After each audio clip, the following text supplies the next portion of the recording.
The Best of Our Knowledge explores topics on learning, education, and research. Coming up, we'll speak with a scientist who helped pinpoint a unique and long theorized form of matter. And we'll visit a museum in upstate New York that organizers hope will inspire the next generation of firefighters. I'm Lucas Willard, host of The Best of Our Knowledge.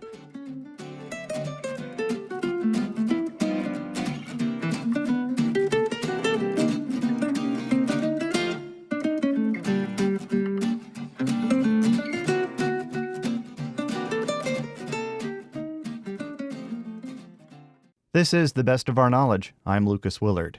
A global team of scientists has pinpointed a new form of ice. Well, not exactly what you put in your glass. For decades, quantum spin ice was a theorized form of matter. The discovery could have major impacts in fields like quantum computing. Rice University physicist Peng-Cheng Dai helped lead the team that has discovered this form of matter that exists at the electron level near absolute zero temperatures. I spoke with Dr. Dai to learn more. So classical physics, we typically, speak about this that laws of motion, like Newton's law, right? When a system moves, you will have a particular velocity and particular a mass, and when it hits something, it will stop or it will bounce back, right? And in the case of quantum physics, it's quite different. Quantum physics only occurs in materials where the electrons are extremely light. Not only they're extremely light, they actually have a spin of a half, not very large spin. Spin is extremely small. Smaller spin, for example, electron would have a spin of a half. And in this case, there's a lot of so-called quantum fluctuation, or what typically people call fluctuating fluctuations due to quantum motion. For example, you would naively think, a typical material, when you gradually cool down, the vibration of a material will become less and less, right? But eventually, the question is, what actually happens at zero temperature, the absolute zero temperature? And in the classical world, you should expect, atom will cease to move, right? At zero temperature. But that's not what quantum mechanics tells us. In quantum physics, even at absolute zero temperature, the atoms are still moving. So that's actually the key analog. Basically means that it still has a lot of motions that are basically disallowed, in classical, physics, but only occurs in quantum world. And this is analogous as saying that let me give you, another example. Let's simply think about, when you have a two slit on the wall, right? If you shoot a machine gun on the wall with a two slit, you should expect the bullet only goes through the walls, right? And then you have two, imprint on the other side of the wall, right? And that's purely classical physics, right? But if you now think about the shooting the particle as a quantum particle, spin of a half quantum particle, and your pattern after the two slit will no longer be, only occurring the intensity at the two slit position. You should expect to see, modulation of intensities, or you'd expect to see, photons or electrons at a position. You cannot draw a straight line, from where your gun is and where you're sort of after the screen. So this is so-called the wave nature of electrons, even at the absolute zero temperature.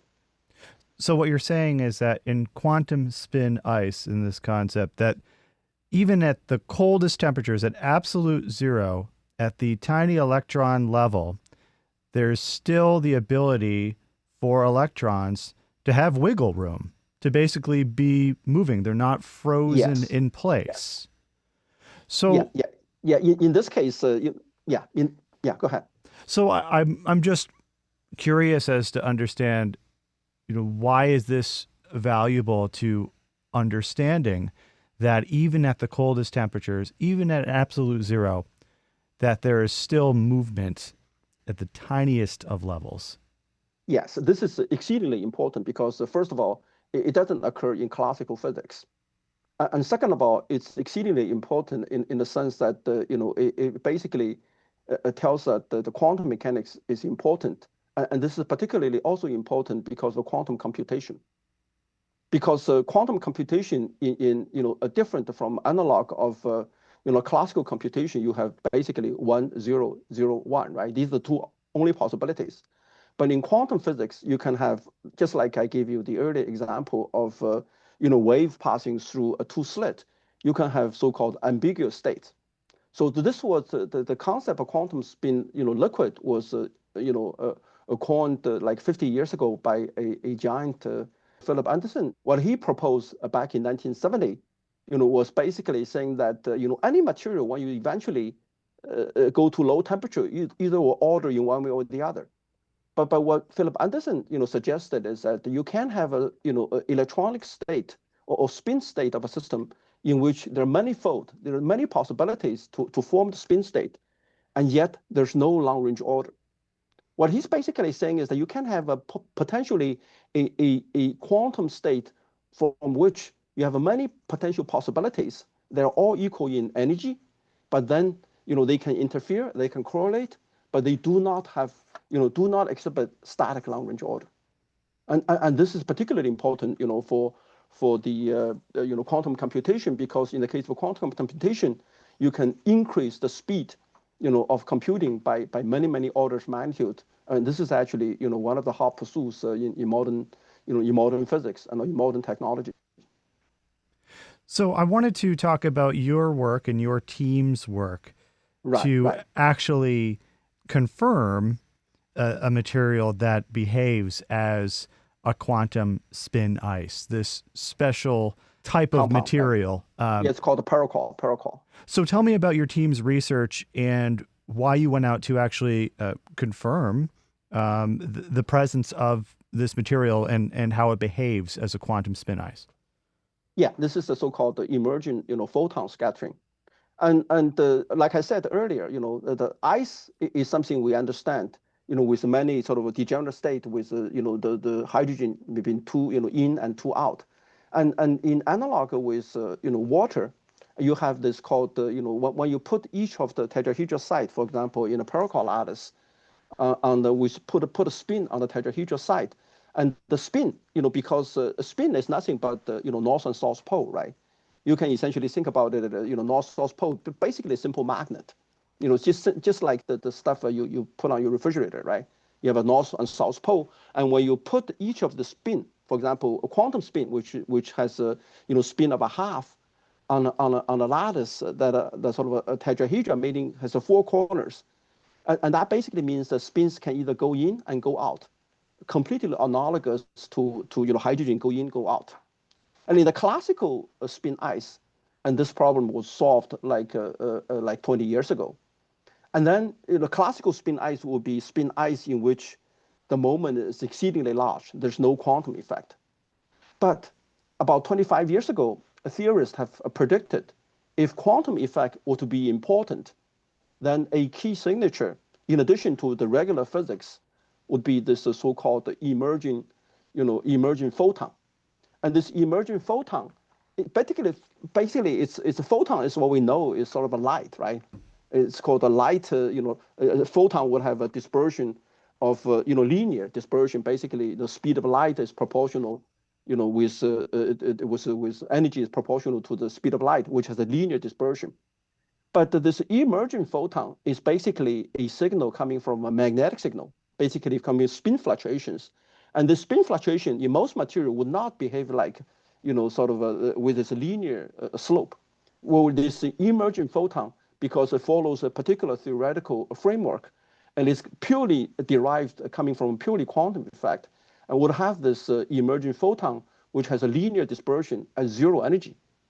And this hypothesis was there for 25 years, and we have, be the first group to have detected this, basically confirming that this particular material is very much behaving like a quantum spin ice instead of a classical spin ice. Thus, suggesting this compound is really potentially be the first sort of a candidate or strong candidate for a quantum spin liquid.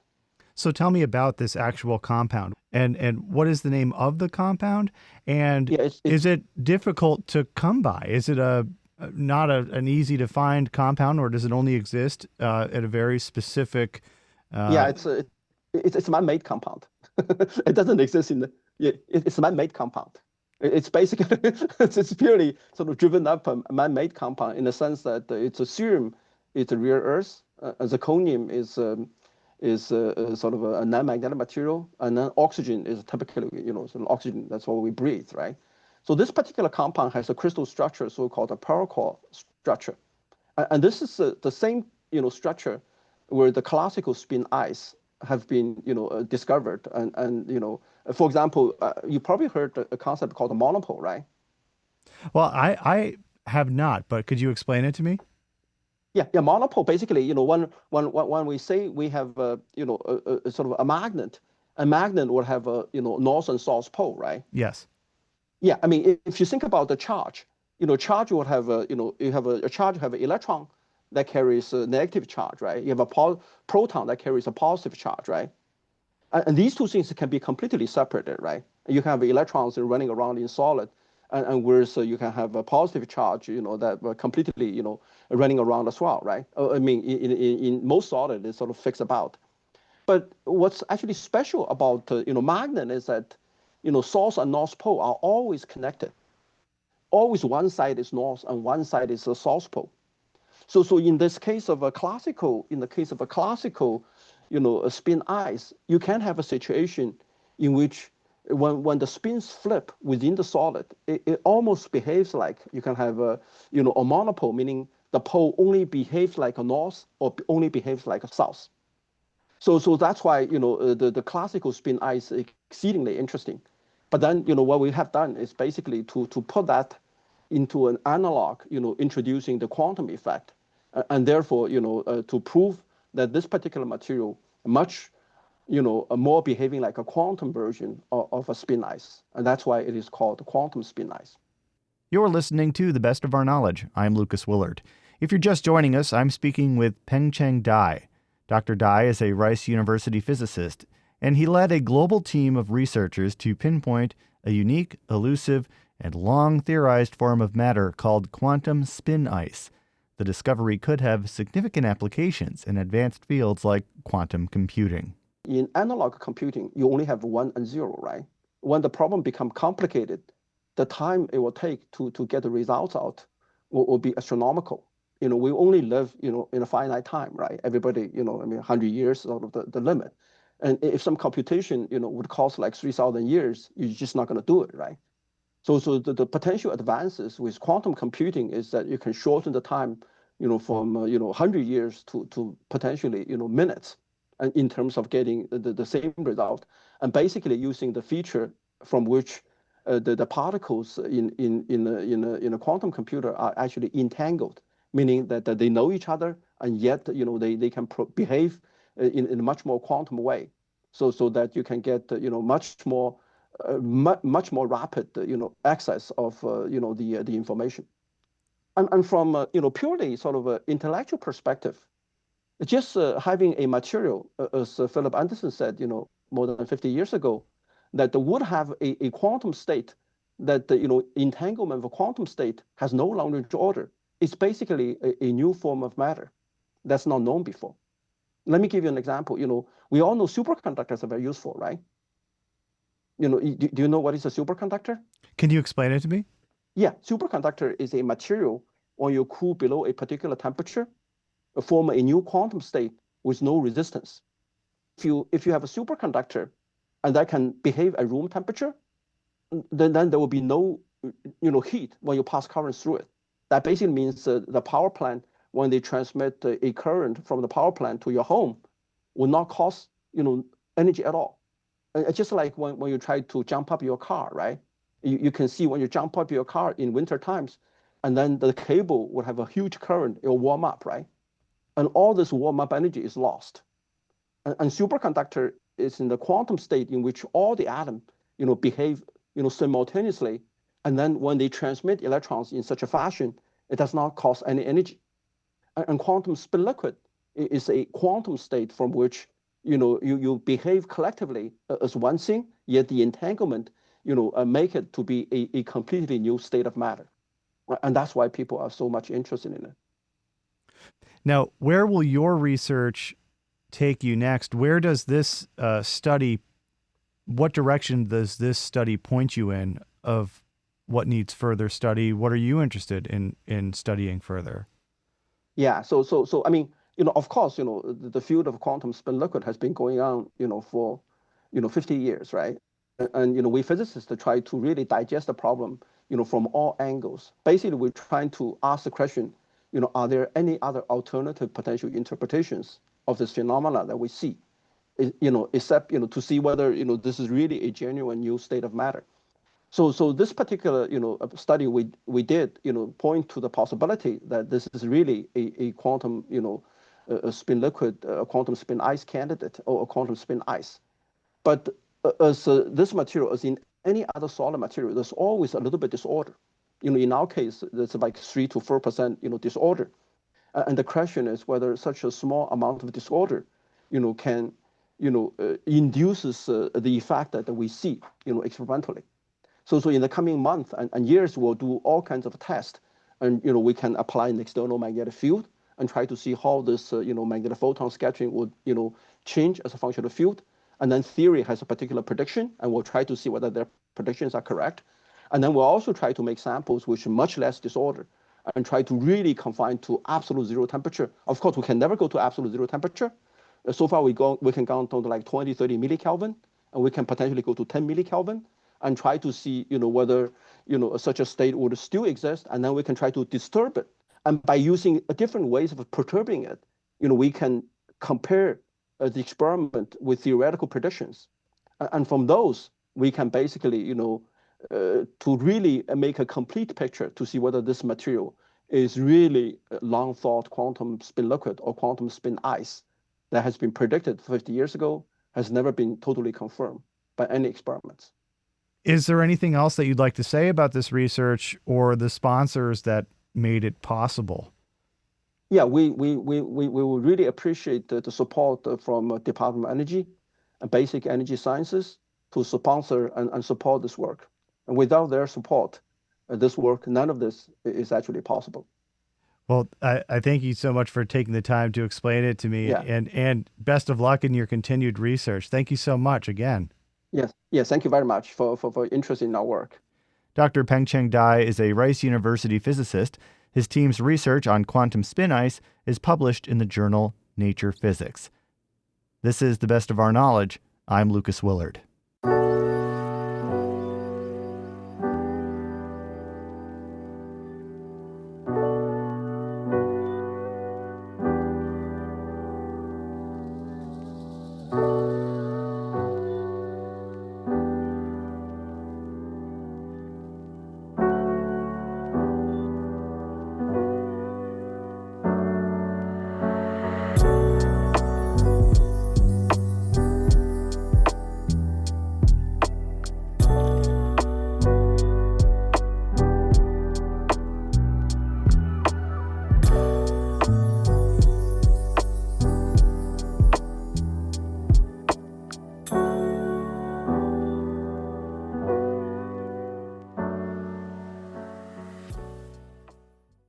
For our next segment, we travel to upstate New York. In the rural community of Greenwich, a century-old building houses generations of firefighting memorabilia that some local residents are hoping can help inspire the next generation of volunteer firefighters. WAMC's Southern Adirondack Bureau Chief Aaron Cello-Levine reports. Originally built in 1904, the two-story brick building that once served as Greenwich's jail in addition to its volunteer firehouse now stands frozen in time. This time of year, the Rough and Ready building also stands literally frozen.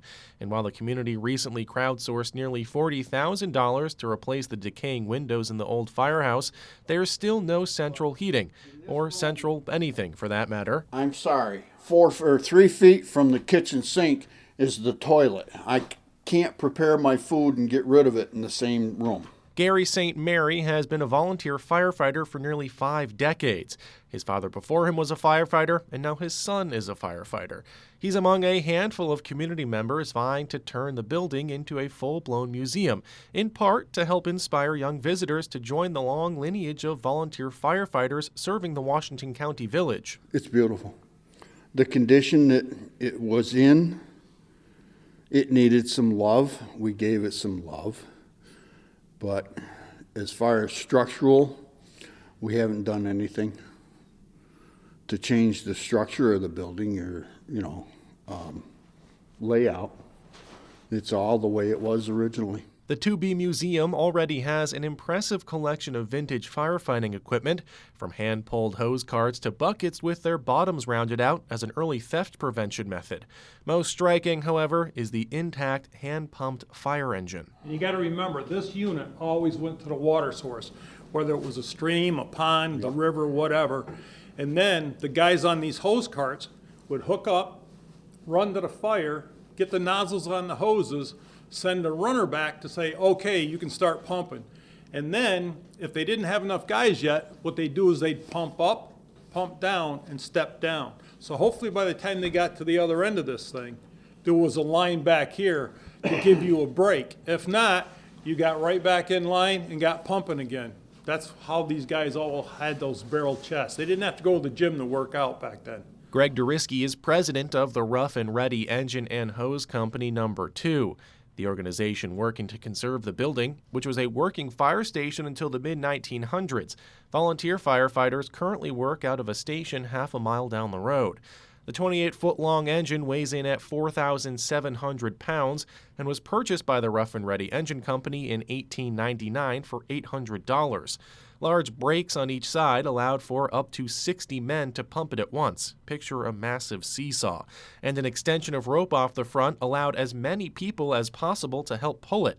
A giant brass orb sits in the middle. St. Mary explains its purpose. The big brass ball on the top is, if you have a modern well at your house, 10-to-1 you have what they call a pressure tank. And that is basically what that big brass ball is. The water would come in the bottom of it, try to compress the air in the top of it, and it would smooth out the stream of water because it's a positive displacement pump. It's a piston pump, and a piston will spurt water. When the piston pushes, it spurts the water, and then there's a lull in between the other piston pushing. Trying to compress the air in the bulb smooths it out so it's less spurting. The engine was refitted in 1926 for competition and, in its prime, sent a 1-inch stream of water 232 feet. The building's first floor also hosts a variety of antique firefighter toys and early fire extinguishers.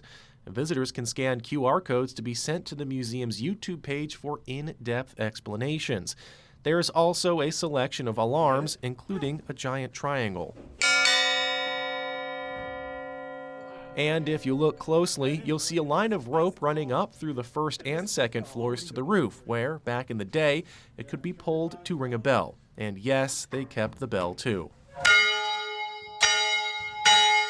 The second floor has 2 pianos, marching band instruments, and was where firefighters held dances and concerts. It's also where volunteers have on display a variety of items belonging to the village's chapter of the Independent Order of Oddfellows.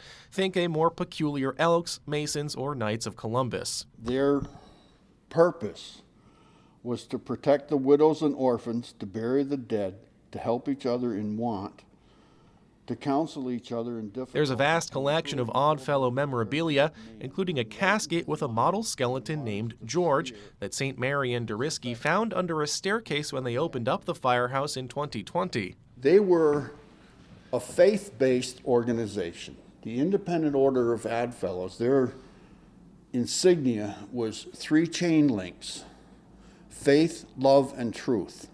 Okay? And they protected and educated the orphans and, unwanted children. Back in the 1800s, this really surprised me reading through their records. They provided a home for the aged, okay? And in the 1800s, they had sick pay. Durisky tells WAMC they're working through the process to become a registered 501c3, and they're finalists for the current round of New York Forward funds, which the state has set aside to help revitalize smaller and rural communities. And we've put in for a bathroom, handicap bathroom, water, sewer, a new power panel, heating and air conditioning, and a stair chair, a lift chair to get people up and down the stairs. So if we get any money at all, that's what our projects are. And then depending on what New York State deems we're worthy of receiving, we'll go from there. St. Mary's got high hopes for the building and the prospects of turning it into a proper museum. Mostly, though, he just likes sharing the village's firefighting history. Well, volunteer fireman age is 16 in New York State, 18 before you can go interior and actually fight fire. But yeah, I would enjoy educating the younger generations, whether it be school students or college students or just Joe off the street. Durisky says when they're open regularly during the summers, they can get up to 15 visitors a day. With the planned improvements, he expects that number to keep growing. People should care because this is firefighting history. Any firefighter, once it's in their blood, they're going to die being a firefighter. That's just the way it is. And when we're out to the Washington County Fair, we have a lot of other firemen that come from other departments that, again, we didn't know it was here, we didn't know this stuff existed, all that kind of stuff. Reporting for the Southern Adirondack Bureau on the campus of Skidmore College, I'm Aaron Shello-Levine for WAMC News.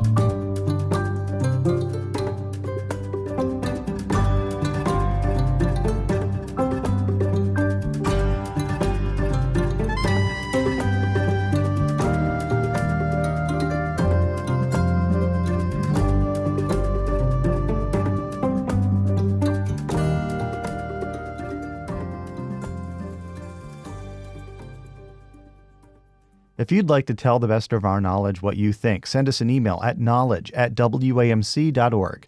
You can listen to the best of our knowledge anytime as a podcast, downloadable wherever you get your podcasts.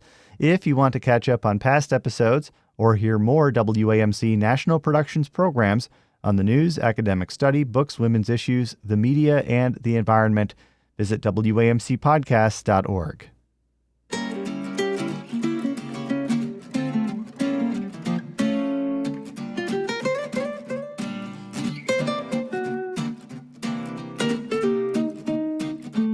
This has been The Best of Our Knowledge, episode 1838. The Best of Our Knowledge is a national production of WAMC Northeast Public Radio.